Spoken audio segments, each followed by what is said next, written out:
Imagine un instant, dans seulement 7 jours, tu ne te reconnais plus. Pas parce que tu as changé ton look, ta coiffure ou tes vêtements, mais parce que ton attitude face à la vie est complètement différente. Là où tu t'énervais avant, tu restes calme. Là où tu doutais, tu décides avec clarté. Là où tu subissais tes émotions, tu gardes le contrôle. Les gens autour de toi seront surpris. Mais qu'est-ce qui lui est arrivé? Ce changement, ce n'est pas de la magie. C'est le résultat d'une pratique ancienne, utilisée par des empereurs, des généraux et des sages pour rester solides, même dans le chaos. Cette pratique, c'est le stoïcisme.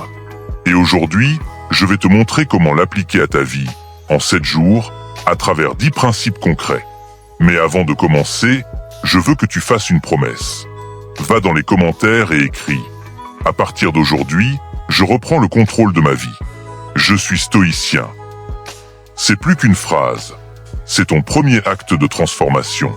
Et si tu veux aller plus loin avec moi, abonne-toi et active la cloche. Parce qu'ensemble, on va construire ton mental d'acier. 1. Tes émotions ne doivent plus te contrôler. Pense à la dernière fois où tu as explosé de colère, où tu as paniqué pour une petite chose, ou encore où tu as envoyé un message que tu as regretté quelques minutes plus tard. Tu te souviens de cette sensation? Si seulement j'avais attendu avant de réagir. C'est parce que tu croyais être tes émotions. Mais les stoïciens l'avaient compris. Tu n'es pas ce que tu ressens, tu es celui qui observe ce que tu ressens. Épictète disait « Ce ne sont pas les événements qui nous troublent, mais notre jugement sur eux. » 2 personnes vivent la même situation, l'une panique, l'autre garde son calme.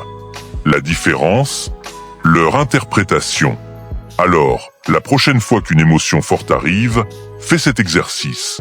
Respire profondément 3 fois. Puis demande-toi, est-ce que je réagis à des faits ou à mon imagination? Si je réagis tout de suite, est-ce que ça va arranger les choses ou les empirer? Si j'étais la meilleure version de moi-même, qu'est-ce que je ferais maintenant? Tu verras, ce petit espace de réflexion va transformer ton quotidien.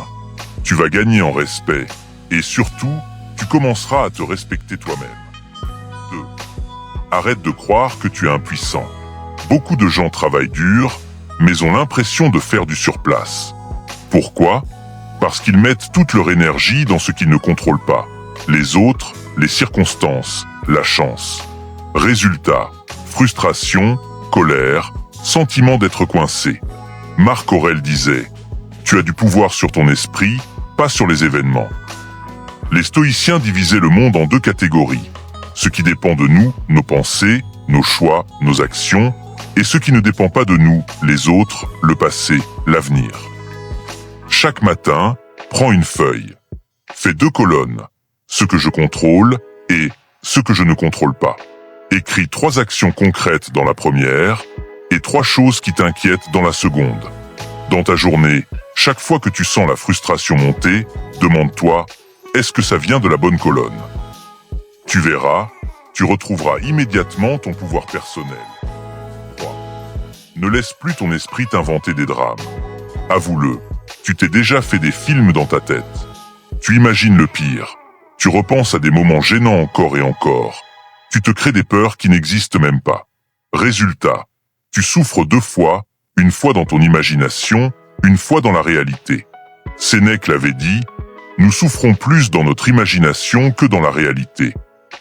Alors, la prochaine fois que ton esprit s'emballe, pose-toi cette question simple. Est-ce que ce problème est réel, ici et maintenant? Sinon, arrête de nourrir cette pensée. Reviens au présent. Tu peux agir tout de suite. Ranger ton espace, respirer, appeler quelqu'un, écrire.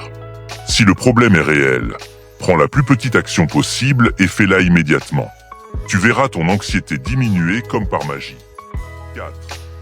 Transforme tes échecs en énergie. Beaucoup voient l'échec comme une preuve qu'ils ne sont pas assez bons. Mais en vérité, l'échec est le carburant du succès. Marc Aurèle écrivait « L'obstacle devient le chemin. Ce qui te bloque aujourd'hui peut devenir ta plus grande force demain. » Voici un protocole simple à appliquer après chaque échec.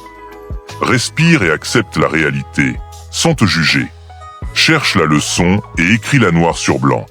Identifie la compétence que tu dois améliorer. Passe immédiatement à l'action avec cette nouvelle leçon. Ainsi, chaque chute devient un entraînement. Tu ne perds jamais. Soit tu réussis, soit tu apprends. 5. Libère-toi du regard des autres. Combien de fois tu n'as pas osé faire quelque chose de peur d'être jugé? Tu t'habilles différemment, tu caches ce que tu penses, tu changes tes choix juste pour plaire. C'est une prison invisible. Épictète disait « Personne ne peut te blesser sans ton accord ». La prochaine fois qu'on te critique, demande-toi « Est-ce que c'est constructif ?» Si oui, prends-le comme un cadeau. Sinon, jette-le. Et chaque jour, fais volontairement une petite chose que tu évitais à cause du regard des autres. Parler devant un groupe, publier ton avis, t'habiller comme tu veux. Petit à petit, tu découvriras une liberté incroyable. 6. Apprends à rester calme sous pression. La panique n'a jamais résolu un problème. Mais le calme, lui, ouvre des solutions. Les stoïciens appelaient cela ataraxie. Une tranquillité d'esprit même au milieu du chaos. Teste la méthode STOP. Stop. Arrête-toi une seconde. T'es cabrice. Prends 3 grandes respirations. Observe, regarde les faits, sans exagérer. Proceed with wisdom. AGIS avec sagesse. Entraîne-toi dans des petites situations quotidiennes. Un retard, une dispute, un imprévu. Tu vas renforcer ton calme et bientôt, on comptera sur toi dans les moments critiques. 7. Fais de la souffrance ton allié. Tout le monde fuit la douleur. Mais ce sont les épreuves qui forgent les plus grands caractères.